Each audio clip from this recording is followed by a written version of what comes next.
दोस्तों सबसे पहले हम संभागों की बात करें तो प्रशासन को सुचारू ढंग से चलाने के लिए संभाग व्यवस्था की शुरू की गई थी।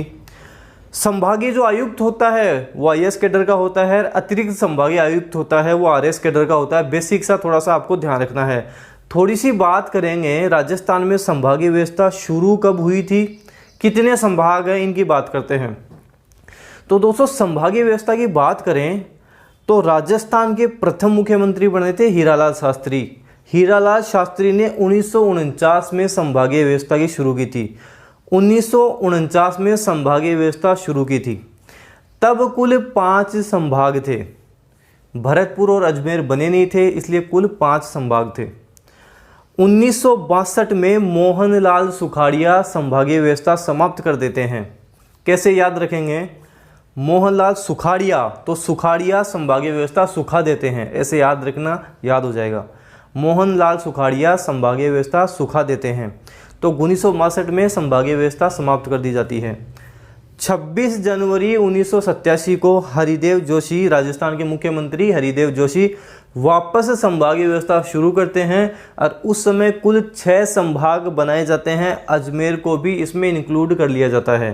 26 जनवरी 1987 को, इसको कैसे याद रखेंगे? हरिदेव जोशी ने जोश जोश में वापस संभागीय व्यवस्था शुरू की। जोश जोश में वापस हरिदेव जोशी ने संभागीय व्यवस्था शुरू की। उस समय कुल 6 संभाग बनाए गए, ये आपको ध्यान रखना है। उसके बाद में हम बात करें तो राजस्थान का 7वां संभाग बना भरतपुर, जो बना 4 जून 2005 को। काफ़ी बार एग्जाम में पूछा जाता है 7वां संभाग कौन सा बना, कब बना? तो 4 जून 2005 को भरतपुर राजस्थान का 7वां संभाग बना। वसुंधरा राजे सिंधिया के समय इसको संभाग बनाया गया। ये आपको संभागों के बारे में ध्यान रखना है। 1949 हीरालाल शास्त्री ने संभागीय व्यवस्था शुरू की, उस समय 5 संभाग थे। उसके बाद में मोहनलाल सुखाड़िया 1962 में संभागीय व्यवस्था समाप्त कर देते हैं।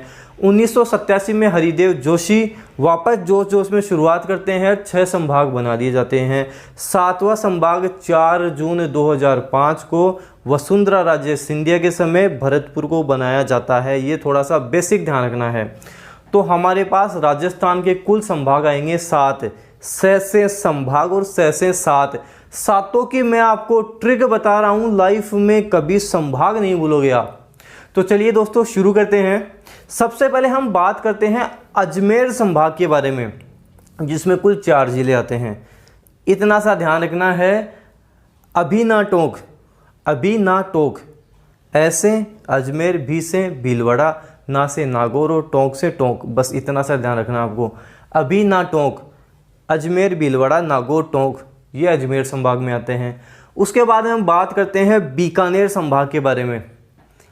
दोस्तों आपको पता होगा देशनोक बीकानेर में करणी माता का मंदिर है। देशनोक बीकानेर में करणी माता का मंदिर है और वहाँ क्या पाए जाते हैं? चूहे पाए जाते हैं।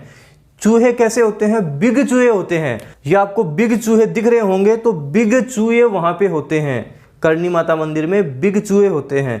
तो आपकी ट्रिक बन के आएगी बिग चूहा। बीकानेर की बनेगी बिग चूहा। बी से बीकानेर, ग से गंगानगर, चू से चुरूर, है से हनुमानगढ़। ये बीकानेर के 4 जिले हो गए। बीकानेर संभाग में ये 4 जिले आते हैं। बीकानेर, गंगानगर, चूहा से चूरू और हनुमानगढ़, ये बीकानेर संभाग के अंदर आएंगे। कोटा संभाग की बात करें तो कोटा संभाग में भी 4 जिले आएंगे। बस ध्यान क्या रखना है? बाबू को झाड़ा, बाबू को झाड़ा, कोटा संभाग के याद हो जाएंगे। बा से बारा, बू से बूंदी, को से कोटा, झाड़ा से झालावाड़। बस इतना सा ध्यान रखना है, बाबू को झाड़ा, बा, बारा, बू, बूंदी, को, बाबू, को से कोटा, झाड़ा से झालावाड़। ये हमारे पास कोटा संभाग के अंतर्गत आ जाएंगे। उसके बाद हम बात करते हैं भरतपुर संभाग के बारे में। बस इतना सा ध्यान रखना, भरत धौंस कर ली, भरत धौंस कर ली। वैसे भी भरतपुर साइड में धौंस ज़्यादा चलती है, तो आपको ध्यान रखना है भरत धौंस कर ली। भरत से भरतपुर, धौंस, दो से धौलपुर, से सवाईमाधोपुर, करली से करौली। ये भरतपुर संभाग के 4 जिले हो गए। भरत, भरतपुर, धौंस, धौलपुर और सवाईमाधोपुर, करली, करौली। बस इतना ध्यान रखना है, ये याद हो जाएंगे। अब हम बात करते हैं जोधपुर संभाग के बारे में, जिसमें 6 जिले आते हैं, इसलिए जोधपुर संभाग वेरी वेरी इंपॉर्टेंट है। आपको क्या ध्यान रखना है, एक पार्टी है बसपा पार्टी, बसपा पार्टी को आपको जोधपुर भेजना है। आपको बसपा पार्टी को बोलना है जोधपुर जाजे बसपा। क्या बोलना है, जोधपुर जाजे बसपा। जोधपुर से जोधपुर संभाग, जाजे, जा से जालोर और जे से जैसलमेर, बसपा, बै से बाड़मेर, सै से सिरोही और पा से पाली। आपको क्या बोलना है, जोधपुर जाजे बसपा, जोधपुर जाजे जालोर और जैसलमेर, बसपा, बाड़मेर, सै से सिरोही, पास से पाली। ये जोधपुर के 6 जिले हो जाएंगे, वेरी वेरी इंपॉर्टेंट है। उसके बाद दोस्तों हम बात करते हैं उदयपुर संभाग के बारे में। उदयपुर संभाग में भी 6 जिले आते हैं। आपको पता होगा महाराणा उदय सिंह ने उदयपुर शहर बसाया था। महाराणा उदय सिंह के पुत्र का नाम था महाराणा प्रताप। आपको बोलना है उदय प्रताप रांची डूबा। बस इतना ध्यान रखना है, उदय प्रताप रांची डूबा। रांची क्या है, झारखंड की राजधानी है रांची। आपको बोलना है उदय प्रताप रांची डूबा। उदय उदयपुर, प्रताप प्रतापगढ़, रांची राजसमंद और चित्तौड़गढ़। रांची से क्या होगा, राजसमंद और चित्तौड़गढ़। डूबा डूंगरपुर बांसवाड़ा, डूबा से हो जाएगा डूंगरपुर और बांसवाड़ा। ये हमारे पास उदयपुर संभाग के जिले आ गए। फिर हम दोस्तों बात करते हैं जयपुर संभाग के बारे में, जिसमें 5 जिले आते हैं।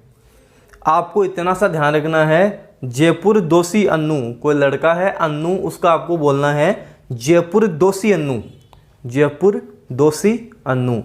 जयपुर से जयपुर हो जाएगा, दोषी, दो से दोसा, सी से सीकर, दो से दोसा, सी से सीकर। अन्नू, ऐसे अलवर और नू से झुंझुनू, नू से क्या होगा झुंझुनू, ऐसे अलवर और नू से झुंझुनू। ये राजस्थान के 7 संभाग हो गए, उनमें आने वाले सारे जिले कंप्लीट हो गए। ऐसे याद करोगे, लाइफ में कभी नहीं भूलोगे। संभाग आपको हमेशा याद रहेंगे। जैसे ही आप थोड़ा सा माइंड लगाओगे, संभाग अपने आप याद आ जाएंगे। ये वीडियो आप जितना हो सके आपके फ्रेंड्स में शेयर करें जो सीरियसली तैयारी कर रहे हैं। अगर आप चैनल पे नए हो तो अभी सब्सक्राइब कर लेना, बेल आइकन को भी प्रेस कर लेना, ताकि कोई भी न्यू अपडेट आए आपको तुरंत मिल जाए। Thank you.